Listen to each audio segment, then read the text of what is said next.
Pemirsa, Hari Pahlawan 10 November tidak dapat dilepaskan dari Desa Sukadana Ilir, Kecamatan Sungkai Selatan, Lampung Utara. Di desa ini lahir seorang pahlawan kemerdekaan bernama Haji Hifni.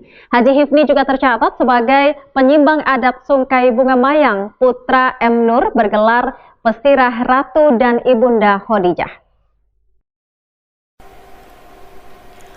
Pemirsa, 1 Januari 1901 silam, di Desa Sukadana Ilir, Kecamatan Sungkai Selatan, Lampung Utara, lahir anak pasangan M. Nur gelar Pesirah Ratu dan Ibunda Khadijah bernama Hifni.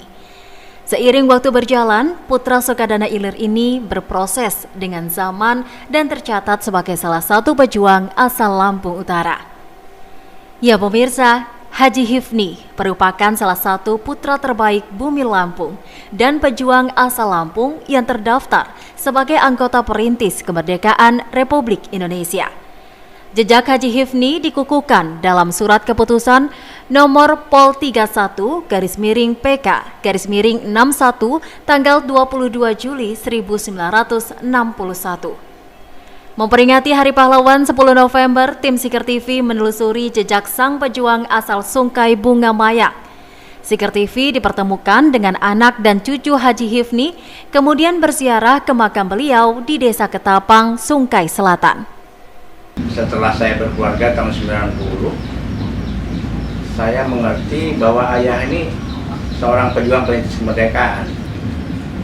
Sebelumnya saya artinya tahu tentang bahwa beliau perintis kemerdekaan, tapi detail perjuangannya secara fisik itu saya tidak pernah diceritakan beliau.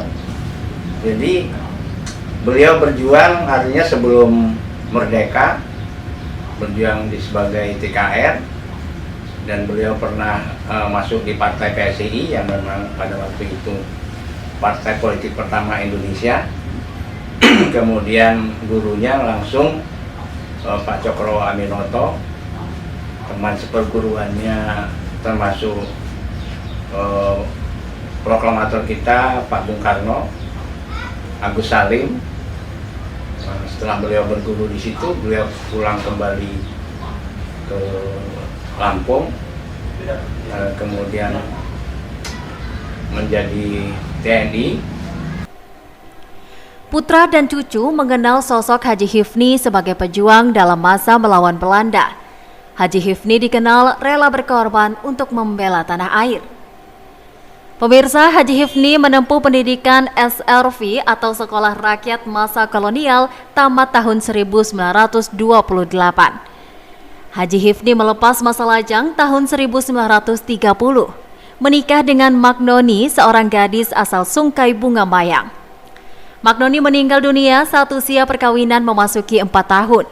Setahun kemudian, Haji Hifni menikah dengan gadis bernama Hafsah yang kemudian dikaruniai 10 keturunan, 4 putri dan 6 putra.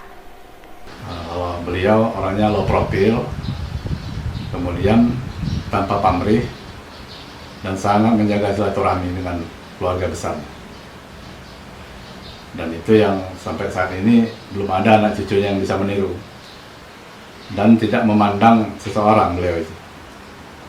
Dari segi ekonomi, dari segi pangkatan dan sebagainya, beliau selalu merendah. Kegigihan Haji Hifni dalam masa-masa perjuangan tercatat bersama deretan pejuang tanah air dari daerah lain. Haji Hifni juga mendapat penghargaan dari Presiden Soekarno. Penghargaan dari Presiden Soekarno diberikan pada hari peringatan kemerdekaan 17 Agustus tahun 1958. Haji Hifni menerima surat tanda jasa pahlawan dari Presiden sekaligus Panglima tertinggi Angkatan Perang RI nomor 98406 dengan tanda jasa pahlawan. Ya pemirsa, Haji Hifni bagi keluarga dan anak cucu mencari panutan moral, inspirasi dan semangat. Cucu beliau, AKP Edi Korinas, yang saat ini menjabat Kasat Reserse Kriminal Polres Lampung Tengah, mengenang sang kakek sebagai teladan yang menyemangati keluarga. Kakek saya biasa memanggilnya Yai Haji Hifni, adalah pejuang revolusi yang pada zamannya dulu ikut memanggul senjata Bahkan beliau juga orang yang mengorbankan hartanya demi perjuangan kemerdekaan. Kasih sayangnya terhadap anak, kemudian ponakannya maupun bukan cucu kandungnya saja atau anak dari ponakannya sama seperti cucu kandungnya. Itulah yang menjadi panutan kami, contoh bagaimana dia mencatukan keluarga, bagaimana cara dia memperlakukan keluarga, baik kandung maupun tidak kandung. Edi Suranto, Siker TV melaporkan.